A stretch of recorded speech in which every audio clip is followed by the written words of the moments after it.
नमो नमो वांग मनसादि भूमये नमो नमो वांग मनसैग भूमये नमो नमो नंद महाविभूतये नमो नमो नंददयैक सिंधवे न धर्मनिष्ठोऽस्मि सात्मवेदी न भक्तिमान् त्वच्चरणारविन्दे अकिञ्चने नन्यगतिगे शरण्यतवत् பாதமூலம் சரணம் பிரபத்தே. இன்றைய தினம் நாம் அனுபவிக்கக்கூடிய பாசுரமாகப்பட்டது 14வது பாசுரம்.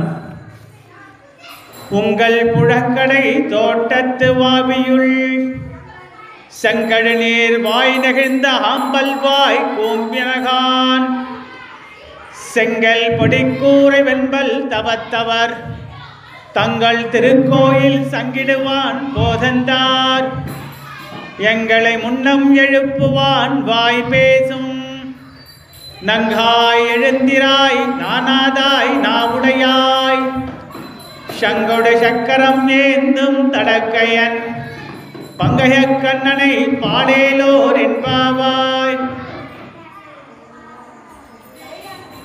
இன்றைய தினம் நாம் திருப்பாவை விசேஷார்த்தம் என்கிற கிரந்தத்தின் வாயிலாக இப்பாசுரத்தில் திருப்பாணாழ்வாரை உணர்த்தக்கூடிய பாசுரமாக இருக்கின்றது. இரண்டாவதாக சந்நியாசியை பற்றி தெரிவித்தல், நம் ராமானுஜனுடைய தம்பியான எம்பாரின் வாயிலாக சில கருத்துக்களை நாம் அனுபவிக்கப் போகின்றோம். மேலும் பெருமாளின் கல்யாண குணங்கள் 5, இதனை திருப்பாவை விசேஷார்த்தத்தின் மூலமாக நாம் இன்றைய தினம் அனுபவித்து அதற்கடுத்தாற்போல் இந்த பாசுரத்தின் விளக்கம் என்ன அப்படின்னு பார்க்க போகிறோம்.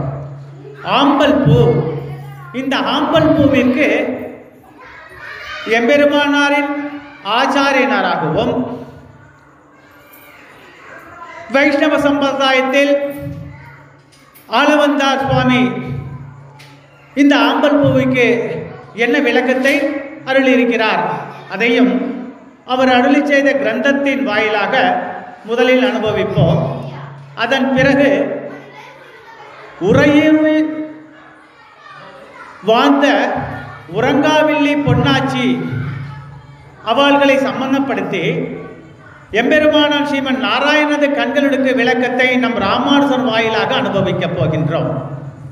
அது மட்டுமா, இந்த பாசுரத்தில் சங்கின் பெருமையும் சக்கரத்தின் பெருமையும் உணர்ந்து அறிந்து கடைசியாக ராமானுஜரின் குருகுல வாசத்தினுடைய நிகழ்வுகளையும் இந்த 14வது பாசுரத்தின் வாயிலாக நாம் அனுபவிக்க இருக்கின்றோம். இன்றைய தினம் திருப்பாவை விசேஷார்த்தத்தின் வாயிலாக முதலில் திருப்பாணாழ்வாரை உணர்த்தக்கூடிய பாசுரம் இது. அதைதான் நம்ம இவ்விடத்தில் அனுபவிக்கப் போகின்றோம். திருப்பாணாழ்வாரை பற்றி ஏற்கனவே அடியேன் சாதித்தேன். இன்றைய தினம் இந்த ஆழ்வார் தமது கையில் வைத்திருக்கின்ற வீணையின் வாயிலாக, இசையின் வாயிலாக அரங்கநாதனை, இந்த அரங்கனை கவரக்கூடிய விஷயத்தை நாம் அனுபவிக்கப் போகின்றோம். இந்த திருப்பாணாழ்வார் 343 துர்மிகி வருடம் கார்த்திகை மாதம் ரோகிணி நட்சத்திரத்தில் இந்த பாணர் அவதரித்தார். திருமாலின் மறு எனப்படும் ஸ்ரீவத்சத்தின் அம்சமாக 12 ஆழ்வார்களில் இந்த திருப்பாணாழ்வார் அவதரித்தார். நங்காய் நானாதாய் நாவுடையாய் என்ற இந்த 3 விழிகளும் பான் பெருமாளுக்கு பொருந்தும், அதாவது இந்த திருப்பாணாழ்வாருக்கு பொருந்தும் அப்படின்னு சொல்றார். நங்காய் இவரது குணத்தை சொல்லுகிறது. லோரசாரங்கன் என்கிற மாமுனி வந்து என் தோளின் மேல் ஏறிக்கொள் என அந்தணன் சொரூபத்தை நினைத்து அதற்கு உடன்பட்டமை. மேலும் சிறிதும் செருக்கு கொள்ளாமல் அடியார்க்கனை ஆட்படுத்த விமலன் என்றே பேசினார். நானாதார், நான் என்றால் அகங்காரம். இவ்விடத்தில் அகங்காரமற்ற தன்மையை எடுத்து காட்டுகிறார்கள்.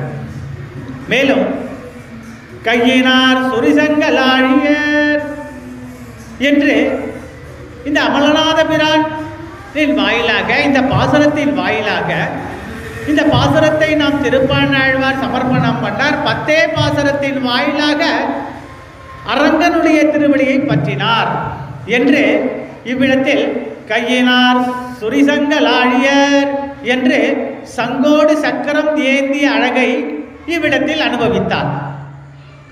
கரியவாகி புடைபரந்து மிளிர்ந்து செவ்வரியோடி நீண்டவ பெரியவாய கண்கள் என்று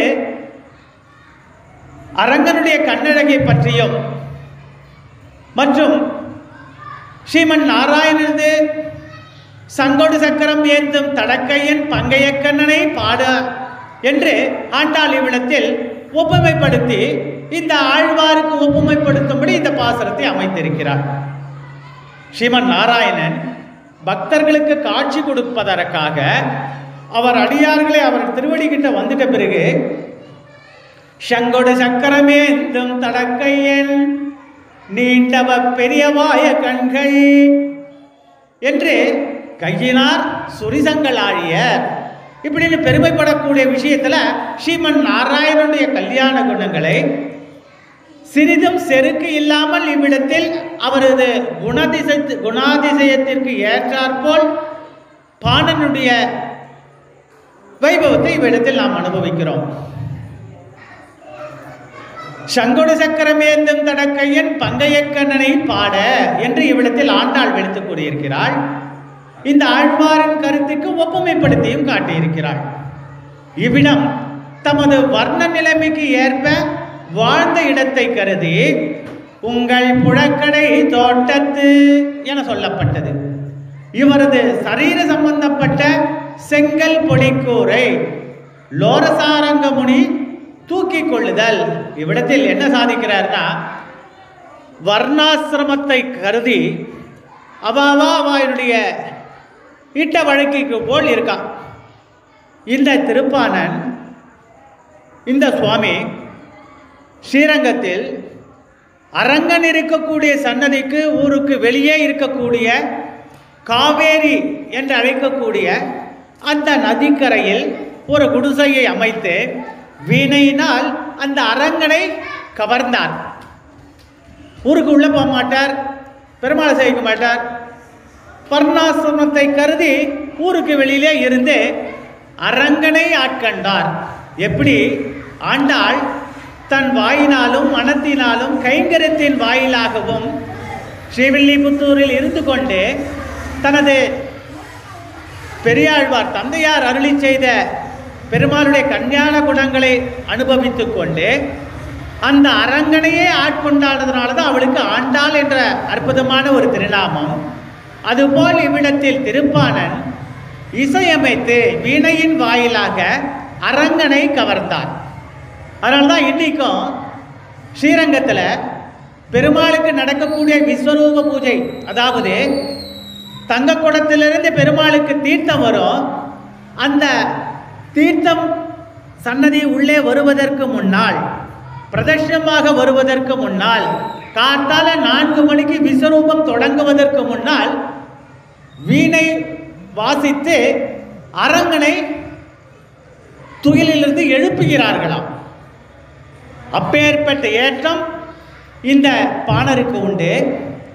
இவ்விடத்தில் இந்த திருப்பாணர் எப்படி ஊருக்கு வெளியே இருந்து பெருமாளை அனுபவித்தாரோ அதுபோல இந்த பாட்டில் உங்கள் புழக்கடை தோட்டத்து என ஆண்டாள் இவ்விடத்தில் ஒப்புமைப்படுத்தி காட்டியிருக்கிறார்.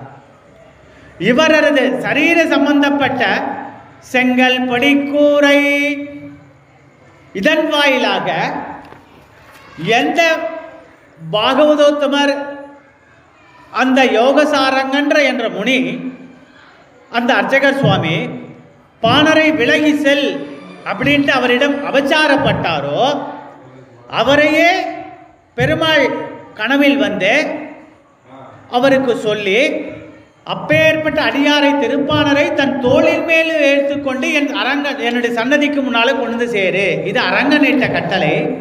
அதுபோல் இவ்விடத்தில் அப்பேற்பட்ட ஏற்றம் இந்த பாணருக்கு உண்டு, திருப்பாணாழ்வார்க்கு. பான் பெருமாள் அப்படின்னு சொல்லுவான். இது ஒரு பக்கம். செங்கல் படிக்கூரை வெண்பல் தவத்தவர், இந்த இடத்துல 4 விஷயங்களை, மேலும் 5 விஷயங்களை சுவாமி இவ்விடத்தில் நமக்கு அருள்பாவித்திருக்கிறார். இவ்விடம் சந்நியாசி பற்றி கூறுதல் ஒன்று. இரண்டாவதாக அவருடைய வஸ்திரமானது சிவப்பாக இருக்கும். இப்ப ஜியாக்களோ சன்னியாசிகளோ அவள் தரித்தக்கூடிய வஸ்திரம் என்ன? காஷாயம். அந்த வஸ்திரம் வந்து காஷாயம்னு சொல்லுவான், சிவப்பு நிறம் கொண்டது. ஹிருதயமான சிவப்பு என்கிற காருண்யத்தோடு இருக்கும் அவருடைய உள்ளத்தை தாமரை நிறம். அவர் சன்னியாசி தரிக்கக்கூடிய வஸ்திரமாகப்பட்டது காஷாய நிறம்.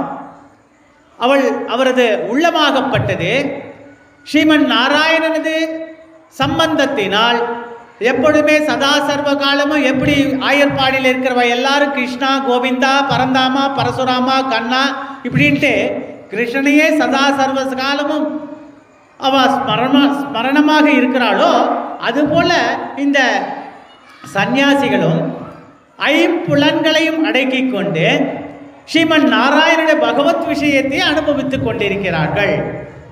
அவ உடை காஷாயம், அவருடைய இருதயமாகப்பட்டது காருண்யத்தோடு இருக்குமா. தாமரை புஷ்பத்தின் இதழ் எப்படி இருக்கு? வெளிரிய சிவந்த நிறத்தோடு இருக்குது தாமரை புஷ்பத்தினுடைய இதழ். அதுபோல அவருடைய ஹிருதயமாகப்பட்டது இருக்கும் அப்படின்னு சாதிச்சிருக்கா.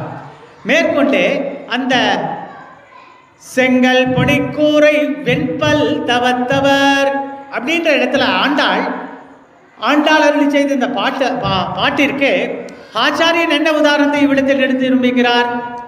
அந்த சந்நியாசியினுடைய பற்கள் வெண்மையாக இருக்குமா. தவநெறியை கடைபிடிப்பது பற்றி குறிப்பிடத்தக்கது. அதனால பற்கள் ஆனப்பட்டது வெண்மையாக இருக்கும். பெருமாளுடைய கல்யாண குணங்களை அனுபவிக்கக்கூடியவர், தத்துவைத புருஷார்த்தங்களையும் சதா சர்வசாரகமும் பெருமாளுடைய ஸ்மரணமாகவே இருக்கிறதுனால தவநெறியை கடைபிடித்ததின் வாயிலாக பற்கள் வெண்மையாக இருக்கிறது இந்த இடத்துல இது காட்டுறார். அது மட்டுமல்ல, 5ஆவதாக நித்திய கர்ம அனுஷ்டானத்தை முடித்துக்கொண்டு சங்கிடுவதற்கு செல்லுதல். ஏற்கனவே பல பாசுரத்தில் நம்ம அனுபவிச்சுட்டு இருக்கோம். கார்த்தால பொழுது விடிந்ததற்கான அடையாளங்கள்லாம் வெளியில படுத்துருக்கவா, வெளியில நிற்கிறவா, உள்ள உறங்கி இருக்கிற பெண்ணுக்கு எழுப்புறா. அப்படி எழுப்பும்போது பட்சிகள்லாம் இறைத்தேட புறப்பட்டு போயிடுத்து. இது ஒரு காலம் பொழுது விடிஞ்சதுக்கான அடையாளம். அது மட்டுமல்ல, இந்த இடத்துல சன்னியாசிகள், துறவிகள், அதாவது ஆச்சாரிய புருஷர்கள் தன்னுடைய நித்திய கர்ம அனுஷ்டானத்தை கடைபிடித்துக் கொண்டு இவ்விடத்தில் தனது கைங்கரியத்திற்காக பிம்மால 4 மணிக்கு மார்கழி மாதம் பெருமாளுக்கு விஸ்வரூப தரிசனம், திருப்பாவை, திருப்பள்ளி எழுச்சி போன்ற பாசனங்கள்லாம் அனுபவிக்கணும் இல்லையா, பெருமாளுக்கு எழுப்ப வராளோ இல்லையோ. ஆகினால இவா வந்து அங்கே சன்னதியில் சேரும்போது அவளுடைய திருவாயிலிருந்து மலரக்கூடிய, திருவாயிலிருந்து வரக்கூடிய திருப்பள்ளி எழுச்சி பாசனங்களும் மற்றும் பெருமாளை குறித்து அனுபவிக்கக்கூடிய கிரந்தங்கள், வேதங்கள் போன்றவையும் உன் காதல விழலையா? அது மட்டுமல்ல, சங்கினுடைய சத்தமாகப்பட்டது சிற்றொளி பேரொளின்னு ஒரு இடத்துல பார்த்தோம். இவ்விடத்தில் அந்த சங்க ஊதராலே இது பொழுது விடுந்ததற்கு அடையாளம். ஆக செங்கல் பொடிக்கூரை வெண்பல் தவத்தவர், இந்த இடத்துக்கு ஆச்சாரன் இப்பேற்பட்ட உதாரணங்களை நமக்கு சமர்ப்பணம் பண்ணி கொடுத்திருக்கா. மேலும் தங்கள் திருக்கோயில் சங்கிடுவான் போகின்றார் அப்படின்னு சொல்லிருக்கா. இவ்விடத்தில் உறங்குபவளை எழுப்ப சந்நியாசிகள் விடியற்காலையில் சந்தியாவந்தனம் மற்றும் நித்திய கர்ம அனுஷ்டானங்களை முடித்து கொண்டு தத்தம் கோயிலுக்கு சுப்பிரபாதம் சேவிக்க விரைந்து செல்கிறார்கள், நீ எழுந்து வா, இது பொழுது விடிஞ்சதுக்கு அடையாளம் அப்படின்னு இங்க சொல்றான். இந்த அதாவது உள்ள இந்த பாசரத்தில் உறங்க இருக்கிற பெண்ணுக்கு இப்படி எல்லாம் எடுத்து காட்டுறான். அதனாலே நீ எழுந்திரு அப்படின்னு சொல்றான். இவ்விடத்தில் எம்பெருமானாரின் தம்பியான ராமானுஜரின் திருத்தம்பியான எம்பாரை குறித்து இவ்விடத்தில் ஒரு கருத்து. அது என்ன? ஒன்று சொன்னாக்கா மற்ற ரெண்டுமே அதில் அடக்குமா? அது என்ன சாதிச்சிருக்கார் சுவாமி? சன்னியாசிகளுக்கு 3 விதமான வெளுப்பு அப்படின்ட்டு எம்பாரி விடத்தில் சாதிச்சிருக்கார். ஒன்று, அவளுடைய பற்கள் வெளுப்பாக இருக்கும். அவ தரித்து கொண்டிருக்கிற யஜ்ஞோபவீதம், இந்த பூணலாகப்பட்டது வெளுப்பாக இருக்கும். மேலும் நித்திய கர்ம அனுஷ்டானத்தை பண்ணும்போது, காயத்ரியை ஜபிக்கும் போது அவ மேல் சாத்தி கொண்டிருக்கிறாளோ அந்த வஸ்திரம், அது வெளுப்பாக இருக்கும். ஜப வஸ்திரம்னு சொல்லுவாள். ஆக இவ்விடத்தில் எம்பார் 3 விதமான கருத்துக்களை நம்மளுக்கு சமர்ப்பணம் பண்ணி கொடுத்துருக்கா. இந்த பாசுரத்தில் திருப்பாவை விசேஷார்த்தத்தின் வாயிலாக பெருமாளின் 5 கல்யாண குணங்களை இந்த சுவாமி நம்மளுக்கு சமர்ப்பணம் பண்ணியிருக்கார். முதல் கல்யாண குணம் என்ன? உபாயத்வம். இரண்டாவதாக உபேயத்வம். மூன்றாவதாக சேஷத்வம். நான்காவதாக ரஷகத்வம். கடைசியாக பாகவதத்வம் அப்படின்னு சொல்றான். உபாயம், அதாவது உபாயத்வன்றதுக்கு உபாயம். இவ்விடத்தில் இதை எதை எதிர்த்து காட்டுறான்னா, அவனை அடையும் வழி. யார? ஸ்ரீமன் நாராயணன் அடையும் வழி உபாயத்வம் அப்படின்னு சொல்றான். உபேயம், அவ்வழியில் அடையப்படுகிற பொருள். அடுத்ததாக மூன்றாவதாக சேஷத்வம் சொல்றான். ஒத்தாரும் மிக்காரும் இல்லாத மாமாயன் அவனே சர்வசேஷி, மற்ற எல்லாம் அவனுக்கு சேஷம் அப்படின்னு சொல்லியிருக்கான். பகவானை அடிமையாக ஆட்கொண்டு அவரை பற்றணும் அப்படின்னு சொல்லியிருக்கான். ரட்சகத்துவம், இவ்விடத்தில் அவனை சரணாகதி அடைந்து பெறுவதுதான் ரட்சகத்துவம். பெருமாள் கிட்ட போய் சரணாகதி அடையணும். நீசனேன் நிறைவொன்னுமினேன் அப்படின்ட்டு கூறத்தாழ்வான் அவ்விடத்தில் வரதராஜ பெருமாள் சன்னதியில் வாயில நின்று கொண்டு திருக்கச்சென்மி கேட்ட கேள்விக்கு, அடியனுக்கு என்ன தகுதி இருக்கிறது? பிராட்டியை பார்ப்பதற்கு எனக்கு என்ன தகுதி இருக்கிறது? பெருந்தேவியை பார்ப்பதற்கு எனக்கு என்ன அருகதை இருக்கிறது? அப்படின்லாம் விண்ணப்பம் பண்ணிட்டு நீசனேன் நிறைவொன்னுமில்லேன் அப்படின்னு சொன்னார். ரட்சகத்துவத்துக்கு அவனை சரணாகதி அடைந்து பெறுவதுதான் ரட்சகத்துவம் அப்படின்னு சொல்லியிருக்க. பாகவதத்துவம், இவ்விடத்தில் மேற்கொண்டவற்றை அடைவதற்கான வழித்தேடல். செங்கண்மால் என்றபடி சிவந்த கண்களுடையவனே என ஸ்லாகித்து சொல்லலாம். ஆக இவ்விடத்தில் 14வது பாசரத்துக்கு திருப்பாழ்நாழ்வாரை ஒப்புமைப்படுத்தியும் திருப்பாவை விசேஷார்த்தத்தின் வாயிலாகவும் இவ்விடத்தில் நாம் முதலாவதாக அனுபவித்தோம். இந்த 14வது பாசரத்தில் பங்கைய கண்ணன் என்று பெருமாளை விളിக்கிறாளாம். ஒவ்வொரு பாசரத்திலையும் பெருமாளுக்கு ஒவ்வொரு பேரை சொல்றான். இவ்விடத்தில் பங்கைய கண்ணனை பாடேலோர் என்பாவாய்.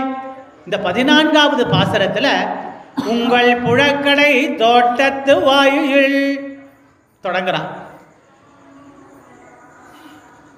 இந்த பாசுரம் உள்ள பர்த்தன்றவர்களுக்கும் வெளியில இருக்கிறவாளுக்கும் ஒருத்தர் கேள்வி கேட்டு பதில் சொல்ற மாதிரியும் இந்த பாசுரம் அமைஞ்சிருக்கு. வாயிலே சொல்லிவிட்டு சென்றவள் உள்ளே உறங்குபவளை எழுப்புகிறாள் ஆண்டாள்.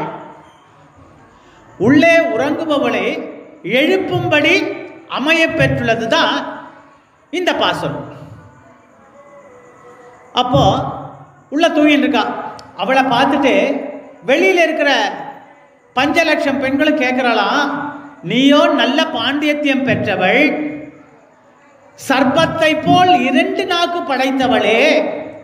வெளிச்சம் வந்து விட்டது எழுந்துரு. ஆமா, 2 நாக்குன்னு சொல்றான். பாம்புக்கு 2 நாக்கு, அதுபோல் உனக்கு 2 நாக்குன்னு சொல்லலாம். ஏன்னா நேற்று காத்தால வந்து எங்க எல்லாரும் கூட களம் ஒரு விஷயத்தை பார்த்த மொழியோ. களம்னாக்கா நோன்பை அனுஷ்டிக்கக்கூடிய அந்த எதுகுலவாசிகள் அனைத்து 5 லட்சம் பெண்களும் ஒரு இடத்துல கூடி இருக்கக்கூடிய இடத்துக்கு களம்னு பேர். இன்னொன்று போர்க்களத்துக்கும் களம்னு சொல்லுவா, நெற்களத்துக்கும் களம்னு சொல்லுவா. ஆக இவ்விடத்தில் ஆயர்பெண்டிகள் எல்லாம் ஒரு இடத்தில் கூடி அவளுக்குள்ள கருத்து பரிமாற்றம் பண்ணிக்கிறாளோ இல்லையோ, அந்த இடத்துக்கு களம்னு சொல்லுவாள். நேற்று இந்த களத்துக்கிட்ட வந்து எங்கள் எல்லாரையும் வர வச்சுட்டு என்ன சொன்னேன், நாளைக்கு காத்தால 2 மணிக்கெல்லாம் எல்லாம் வந்துடணும், நோன்பை நம்ம அனுஷ்டிக்கணும், படித்துறைக்கு போய் தீர்த்தம் ஆடணும், இது பண்ணணும், உடனே உங்கள் எல்லாரையும் நான் ஆஷின் போய் பெருமாள்கிட்ட சேர்க்குறேன் அப்படின்னு சொல்லிட்டு நாங்கள் 5 லட்சம் பேரும் உங்கள் வாத்து வாசலில் வந்து நின்றுட்டோம். நீ என்ன பண்ணுற, ஜம்முன்னு தூங்கின்னு இருக்க. அது மட்டும் இல்லை, வெளிச்சம் வந்து விட்டது எழுந்திரு அப்படின்னு சொல்லும் பொழுது உங்கள் புழக்கடை தோட்டத்தில் ஆம்பல் பூ மலர்ந்திருக்கிறது அப்படின்னு சொல்றாளாம். அவ கேட்குறான், சரி வெளிச்சம் வந்துருத்துன்றிய இன்னும் அடையாளம், உங்க ஆத்து பேக்கெட்ல ஆம்பல் பூ மலர்ந்திருக்கு அப்படின்னு வெளியில இருக்கிறவா சொல்றான். இவ்விடத்தில் நம் ஆளவந்தார் இதனை ஒரு கிரந்தத்தின் வாயிலாக, ஒரு ஸ்லோகத்தின் வாயிலாக எடுத்து காட்டப்படுறார். பரபுத்த முத்தாம்புஜ சாருலோசனம், பிரபுத்த முத்தாம்புஜ சாருலோசனம், ஸ்விப்ரம்ம புருத முஜ்வலாதரம், சூசிஸ்மிதம் கோமளகண்டமுன்னசம், லலாட பர்யந்த விளம்பிதாலகம் அப்படின்ட்டு இந்த கிரந்தத்தின் வாயிலாக ஆளவந்தார் என்ன சாதிச்சிருக்கார், நம்மளுக்கு மலர்ந்திருக்கிற அழகான தாமரை போலே பூ போலவே கண்களை உடையவன் ஸ்ரீமன் நாராயணன் அப்படின்னு இந்த ஸ்லோகத்தில் சொல்லியிருக்கார். பகவானை கண்டதும் மலர்வது போல் பக்தனை கண்டால் எம்பெருமான் திருக்கண்கள் விஷாலமாய் மலர்ந்து குளிர கடாட்சிக்கிறார். இந்த ஆளவந்தாருடைய ஸ்லோகத்திற்கு ஒப்புமைப்படுத்தி தான் இந்த பாசுரத்தில் திருப்பானாழ்வாரை ஒப்புமைப்படுத்தி காட்டினான். அந்த சுவாமி அந்த அமலநாத பிரான் என்கிற 10 பாசுரங்கள், இப்போ சுடி கொடுத்த நாச்சியார் திருப்பாவையின் வாயிலாக 30 பாசுரங்களை நம்மளுக்கு சமர்ப்பணம் பண்ணி கொடுத்தா, 143 நாச்சியார் திருமொழி வாயிலாக தாயார் நம்மளுக்கு இது கொடுத்தா. ஆக இந்த பாசுரத்தின் வாயிலாக பெருமைப்பட்டார். ஆனால் இந்த திருப்பானாழ்வார் 10 பாசுரங்களின் வாயிலாக இதை வெளிப்படுத்தி காட்டியிருக்கான். பெருமானுடைய திருவடியை பற்றிட்டாராம். ஆக அமலநாத பிரான் அடியார் கெண்ணையாட் படுத்த விமலன் விண்ணவர்கோன் விரையார் பொறில் வேங்கிழவன் விமலன் நின்மலன் நீதிவானவன் நீல்மதில் அரங்க தம்மான் அப்படின்ட்டு முதல் பாசுரத்தில் இந்த 10 பாசுரம் செவிச்சிருக்காளாம். அது மட்டுமல்ல, மந்திபாய் வட வேங்கிட மாமலை வானவர்கள் சந்தி செய்ய நின்னான் அப்படின்ட்டு அந்த பாசுரத்தை இவ்விடத்தில் சாதிச்சிருக்காராம். ஆக இவ்விடத்தில் பகவானை கண்டதும் மலர்வது போல் பக்தனை கண்டால் எம்பெருமான் திருக்கண்கள் விசாலமாய் மலர்ந்து குளிர கடாட்சிக்கிறார்.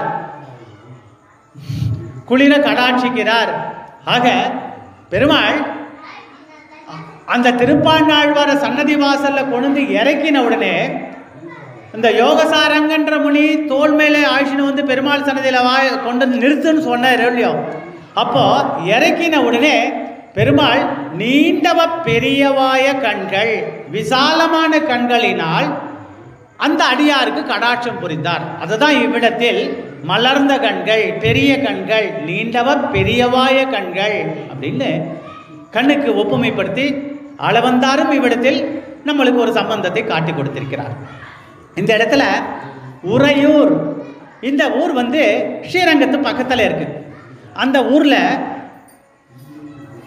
உறங்காவில்லி என்கிற ஒருவரும் ஒரு செல்வந்தரும் அவருடைய மனைவி பொன்னாச்சி, இவா 2 பேருமே பெரிய செல்வந்தர். இவருடைய வாழ்க்கையை அனுபவித்து கொண்டிருப்பார். இந்த உறங்காவில்லிக்கு அவரது மனைவி மீது அபரிவிதமான பற்று, அபரிவிதமான காதல், அபரிவிதமான நெருக்கமா. அது மட்டுமல்ல, அவர் அந்த பொன்னாச்சி அம்மையாருடைய கண்ணுக்கு அடிமையாவர். எங்க போனாலும் அவர் கண்ணுக்கு பாதுகாப்பு. பெரிய திருவிழா நடக்கிறது உறையூர்ல. உறங்காவில்லையும் பொன்னாச்சி 2 பேரும் அந்த திருவிழாவுக்கு போறாளாம். இவர் என்ன பண்ணாராம், தன் மனைவிக்கு கொடையை பிடிச்சுன்னு போறார். கொடை பிடிச்சின்னு போறதோடு இருந்தால் பரவாயில்ல, கொடையை பிடிச்சிட்டு அவள் கண்ணையே பார்த்துன்னு போறாராம். போறவா வரவெல்லாம் சாதாரணமாக சொல்லலாம் பொண்டாட்டி தாசன் இல்லையா? ஆனால் பப்ளிக்காக இவர் போகிறத பார்த்து இப்படி கூட இருப்பானா அப்படி இப்படின்ட்டு ஒவ்வொருத்தரும் ஒவ்வொரு விதமாக பேசுகிறார். யார் என்ன வேணாலும் பேசுங்க, என் பெண்டாட்டினுடைய கண் அழகுக்கு இந்த உலகத்தில் எதுவுமே கிடையாதுன்ற அளவுக்கு அவர் பெருமைப்படுத்திட்டு கொடையை பிடிச்சிட்டு அவள் கண்ணையே பார்த்துன்னு போறாராம். இந்த விஷயமாகப்பட்டது ஆச்சாரியருடைய செவிக்கு ஏற்றது. இவ்விடத்தில் நம் ராமானுஜர் திருவரங்கத்தில் இருந்தோம் அந்த ஒரேருக்கு ஏதோ ஒரு விஷயமா தன்னுடைய அடியார்களோடு நடந்து போயிட்டு இருக்கார். இந்த விஷயம் அவர் காதில் ஏற்றுறது. அவரும் பார்க்குறார். பார்த்துட்டு, உறங்காவல்லி இங்கே வா அப்படின்னு கூப்பிட்டு, இவெல்லாம் இப்படிலாம் பேசுகிறாளே, உன் காதல ஒழியா, உனக்கு லட்சியாக தெரியலையா, இப்படி இல்லாமல் இருக்கிறது அப்படின்னார். என்னுடைய மனைவி பொன்னாச்சி கண்ணுக்கு உலகத்தில் எதுவுமே இல்லை. அப்போ இவர் சொல்கிறார், இதை காட்டிலும் ஒரு பெரிய கண் காட்டினா நீ என்ன பண்ணுவேன் அப்படின்னு கேட்குறான். உமக்கு நான் அடிமை அப்படின்ட்டு அந்த உறங்காவல்லி சொன்னார். உடனே நம் ராமானுஜர் என்ன பண்ணார், சரி வா அப்படின்னு அவ 2 பேரையும் ஆசிண்டு ரங்கநாதர் சன்னதிக்கு உள்ள போறார். அந்த ரங்கநாதர் சன்னதி கிட்ட போன உடனே நீண்டவ பெரியவாய கண்கள் அப்படின்னு சொன்னே அரங்கனுடைய கண்ணை பக்தன் சொல்றான். பக்திசாரன் கேட்டான். ஆச்சாரியன் நான் உனக்கு காட்டுறேன்னு சொல்லி ஆட்சி வந்தவர் இல்லையோ, அதோ பாருன்னு ஒன்று பெரிய கண்ணோட பெருமாள் காட்சி அளிக்கிறாரா. அவ்விடத்தில் அந்த உறங்காவில்லி, நான் உங்ககிட்ட அபச்சாரப்பட்டுட்டேன், ஆஹா இப்பேற்பட்ட கண்களா பெருமாளுக்கு, இப்பேற்பட்ட கண்களா, இந்த கண் என்ன கவர்ந்துடுத்து. உடனே என்ன பண்றார், நான் உமக்கு அடிமை. இவ்விடத்தில் ஆச்சாரியன் ஒருத்தரை அடிமைப்படுத்தணுன்ற எண்ணம் கிடையாது. அவனுடைய மனதை திருத்தி, இப்பெல்லாம் வெளியிலலாம் பேசுகிறாளே, நீ ஒரு ஆண்மகனாக தானே இருக்கணும், இப்படி இருக்கியே, இதை காட்டின ஒரு பெரிய கண்ணை காட்டுற நீ தெரிந்துன்னு மாற்றினார் இல்லையா. அதன் வாயிலாக உறங்காவில்லி ராமானுஜரை ஆச்சாரியனாக பற்றி அவரை திருவடி பிடிச்சிட்டு எனக்கு பஞ்சசமஸ்காரம் பண்ணும், சமாசேனம் பண்ணு. அதாவது இவ்விடத்தில் குருன்னா யாரு, இருட்டில் இருக்கிறவனை வெளிச்சத்துக்கு கொண்டு வர. ஆக அதை தான் இவ்விடத்தில் ராமானுஜர் அவனுடைய அறியாமையை இவ்விடத்தில் போக்கி அவனுக்கு அருள் பாவித்து சமாஷ்டனத்தை பண்ணி அவருக்கு தாசநாமம் இட்டார். என்ன தாசநாமம் அது? உறங்காவில்லி தாசனான், உறங்காவில்லி தாசன் என்கிற அற்புதமான ஒரு திருநாமத்தை ராமானுஜர் சாற்றினார். இதுல இருந்து இன்னொரு விஷயம் நடக்கிறது. இப்பேற்பட்ட ஆளவந்தார் பெரிய செல்வந்தர், அவரையும் திருத்தி உனக்கு பெரிய தனம் வச்சிருக்கேன். மணக்கால் நம்பி சொல்றார், ஒரு குளித்தனம் வச்சிருக்கேன், இதை உனக்கு காட்ட போறேன். பல நாட்கள் சொல்றாராம். ஆளவந்தாருக்கு ஆசை, எனக்கு காட்டேன்றாராம். அவரை சரி வா, அவர் மனசை பக்குவப்படுத்தி எதையெல்லாம் தவிர்க்கணும், எதையெல்லாம் பெறணுன்றது மணக்கால நம்பிக்கை அவருக்கு எடுத்து சொல்லி பற்றுதலிலிருந்து, அதாவது உலக பற்றுதலிலிருந்து விலக்கி ஸ்ரீமன் நாராயணன் இருக்கக்கூடிய அரங்கன் இருக்கக்கூடிய சன்னதி காட்சி வந்தார். இதை தான் முன்னோர்கள் உனக்கிட்ட கொடுக்க சொல்லக்கூடிய ஒரு பொக்கிஷம் இதுதான் அப்படின்னு காட்டினாராம். ஆக இவ்விடத்தில் அந்த விஷயத்தை ஆளவந்தாரின் வாயிலாக அந்த ஆச்சாரின் வாயிலாக தெரிஞ்சிட்டோம். நம் ராமானுஜர் அவருடைய கைங்கரியத்துக்கு ஏற்றம் கொடுத்த அரங்கனுடைய பெருமையையும், அரங்கன் ஆச்சாரியனுடைய பெருமைக்கு ஏற்றம் கொடுத்து நீண்டவ பெரியவாய கண்கள், அந்த கண்களினால் அந்த உறங்காவிலே கவர்ந்த விஷயத்தையும் நாம் அனுபவித்தோம். மேலும் எங்களை முன்னம் வாய் பேசுவாய் நங்காய் ஒரு அழகிய பொருளை தெரிவிக்கும், அதாவது எழுப்புவது என்பது. இந்த இடத்துல தூக்கி கொள்வது. எங்களை இந்த இடத்துல யார்? பாகவதர்களை. இவெல்லாம் அழிச்சுட்டு நீ பெருமாள்கிட்ட கொண்டு போய் சேர்க்கணும். அதை தானே உள்ள தூக்கின்னு இருக்குவா வெளியில் இருக்கிறவா கேட்குறான். சரி. மேலும் இவ்விடத்தில் இதே அமலநாத பிரான் அந்த திருப்பானாழ்வார் பாசுரத்தில் அடியார் காட்படுத்த விமலன் தோளில் தூக்கி கொண்டு போவதை இவ்விடத்தில் சொல்லுகிறான். எங்களை எழுப்பின்னு போன்றதுக்கு அவளை தோளில் தூக்கின்னு போன்றதுக்கு ஒப்புமைப்படுத்தி இந்த இடத்துல சுவாமி காமிச்சிருக்கார். இவ்விடத்தில் உமது கதையோ அப்படி இல்லை. உள்ள உறங்குறவளை பற்றி சொல்கிறான். மகா பாகவதரான லோகசாரங்க முனியனின் தோளில் மீதேறி நீ இருந்ததாக உள்ளது. நீ படுத்துருக்க எப்படின்னாக்கா அன்னைக்கு ஆழ்வாருக்கு எப்பேற்பட்ட ஏத்தமோ அது போல நீ உனக்கு இவ்விடத்தில் ஏத்தணும் வெளியில் தூங்குறவா சொல்றா. ஆகவே இதற்கு முன் பாகவத சேஷத்துவத்தை நீ சொல்லிக் கொண்டது வாய் பேச மட்டுமே. எங்களை முன்னம் எழுப்புவான் வாய் பேசும். சர்வலட்சணம் பொருந்திய நீ என்ன சொன்ன? நான் வந்து உங்களை எழுப்புகிறேன் என்று சொல்லிவிட்டு இப்போது நாங்கள் வந்து உங்கள் ஆத்து வாசல்லாம் நின்று இருக்கோம். உன்னை வந்து எழுப்புவது போல் செய்து விட்டிருக்கிய, இது நியாயமா அப்படின்ட்டு வெளியில் இருக்கிறோம். உள்ளே இருக்கிற உறங்கக்கூடிய பெண்ணை கேட்குறாளாம். நங்காய் எழுந்திராய் நானாதாய் நான் உடையாய், உன் பேச்சை பார்த்தால் அனைத்தும் நடக்கிறார் போல் பேசுகிற, எல்லாமே முடிஞ்ச மாதிரி பேசப்படுற சொல்லுவோம் இல்லையா? அப்படி பேசினா எல்லாமே முடிஞ்சிற மாதிரியா நேற்று? அது போல தான் இவளும் உன் பேச்சை பார்த்தா மொத்தமே சகல சம்பத்தம் நடந்த மாதிரியே பேசின, அப்படி பேசிக்கிற. ஆனால் ஒன்றுமே நடக்காது. உனக்கு இது வெக்கமா இல்லையா? இப்படி பேசிட்டு எதுவுமே நடக்கலையே, இப்படி தூங்கிட்டு இருக்கியே, உனக்கு இது வெக்கமா இல்லையா அப்படின்னு வெளியில் இருக்கிறவா வந்து இவ்விடத்தில் கேட்கிறாளாம். பெருமாளை திவ்ய பிரபந்தத்தினாலும் நாம சங்கீர்த்தனாலும் இனிமையான குரலில் விழித்து பாடக்கூடியவள். உள்ள படுத்துருக்காளே அவளுக்கு ஏற்றம். 2 நாளைக்கு முன்னால் ஒரு பெண்ணை எழுப்பும் போது அவள் என்ன சொன்னா? கண்ணனை உன் பாட்டினாலேயே கவர்ந்துடுற, அதனால கண்ணனே உங்ககிட்ட வரான். நீ என்ன சொல்ற? யார் யார் விருப்பமோ அவள் வேணாம் என்கிட்ட வாங்க, நான் போக மாட்டேன் அப்படின்னு அவள் இப்படி சொல்கிறான். ஆனால் இந்த பாட்டில் நாம சங்கீர்த்தனத்துக்கு ஏற்றம், இனிமையான குரல் உனக்கு இருக்கு, நீ பாட பின்னால் நாங்கள் அதுக்கு ஆலாபனம் பண்ணுறோம். இவ்வளவு சிறப்பும் பெருமையும் உடையவளான உன்னை கூப்பிடுகிறோம். நீயோ என்ன பாட வேண்டும் என்று எங்களை பார்த்து கேட்குறியே, இது நியாயமா? உள்ள கேட்குறா. என்ன பாடட்டும்? படுத்துட்டு இருக்கோம் கேட்குறா. இன்னும் இப்படி கேட்டுட்ட, நீ தான் எங்கள் ஆயுஷனோட எப்பேற்பட்ட பிரபந்தத்தையும் நாம சங்கீதத்தை பாடக்கூடிய ஒரு அனுபவம் இருக்கு, நீ போய் என்ன பாடட்டும் எங்களை பார்த்து கேட்குறிய அப்படின்னு வெளியில் இருக்கிறவா கேட்குறா. சங்கொடு சக்கரம் ஏந்தும் தடக்கையன் பங்கைய கண்ணனை பாடேலோர் என்பாவாய். இவ்விடத்துல சங்கொடு சக்கரம் ஏந்தும் தடக்கையன், இந்த இடத்துல சங்கினுடைய பெருமையையும் சக்கரத்தோடைய பெருமையையும் சொல்லப்போறான்.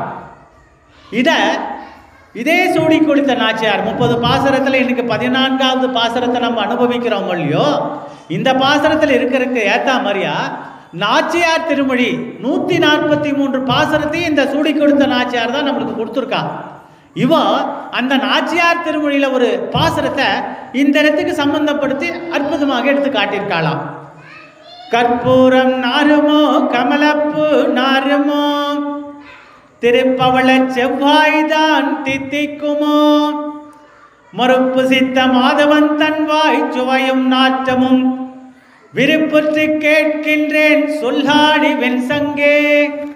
இது அற்புதமான நாச்சியார் திருமொழியில் வரக்கூடிய பாசுரம். சக்கரத்தை வலது கையிலும் சங்கை இடது கையிலும் வைத்துள்ளார் ஸ்ரீமன் நாராயணன். ஆனால் நம்ம சேவிக்கும் போது எப்படி பார்க்குறோம்? சங்கோடு சக்கரம் ஏந்தும் தடக்கையன் அப்படித்தானே சேவிக்கிறோம்.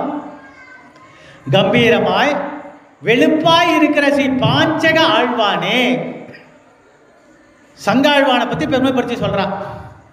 குவளையா பீடம் என்கிற யாருடைய கொம்பை முறைத்து, யாருடைய தந்தம் இந்த வெளுப்புக்கு கொம்பை காட்டுறார். அந்த கொம்பை முறித்து கண்ணனின் திருவாயோடு சுவையையும் பரிமளத்தையும் ஆசையாய் நீ அனுபவிக்கிறியே, உன்னை பார்த்து நாங்கள் கேட்குறோம், எங்களுக்கு கொஞ்சம் வழிவிட அப்படின்ட்டு பிராட்டிகள்லாம், அதாவது ஆயர்பாடியில் இருக்கிற பெண்கள்லாம் கேட்குற மாதிரியா இருக்கு. சங்கம் பார்த்து கேட்குறான். அதாவது பெருமாளுடைய வாய் சுவையும் நாற்றமும், இவ்விடத்தில் நாற்றணும் வாசனை. திருத்துழாய் வாசனை சொன்னோமோ இல்லையோ, உள்ள ஒன்று 10 பார்த்து கேட்குறாள், எல்லாம் தெரியும், நீ பேச ஆரம்பிச்சோன்னே வாயிலேருந்து திருத்துழாய் வாசனை வருது, அப்போ நீ கண்ணனை அனுபவிச்சுட்டு இருக்க அப்படின்னு 2-3 மாதத்துக்கு முன்னால் நம்ம அனுபவிச்சோமே. இவ்விடத்தில் இந்த பெண்மலை பற்றி சொல்லும் பொழுது கற்பூரம் நாருமோ கமலப்பூ நாருமோ, இவ்விடத்தில் பவளவாயானது பச்சை கற்பூர வாசனையா, தாமரைப்பூ வாசனையா, மதுரமான சுவையா, எப்படி இருக்கும் என சொல் என்று ஆண்டாள் நாச்சியார் திருமொழியில் சேவித்து இருக்கிறாள்.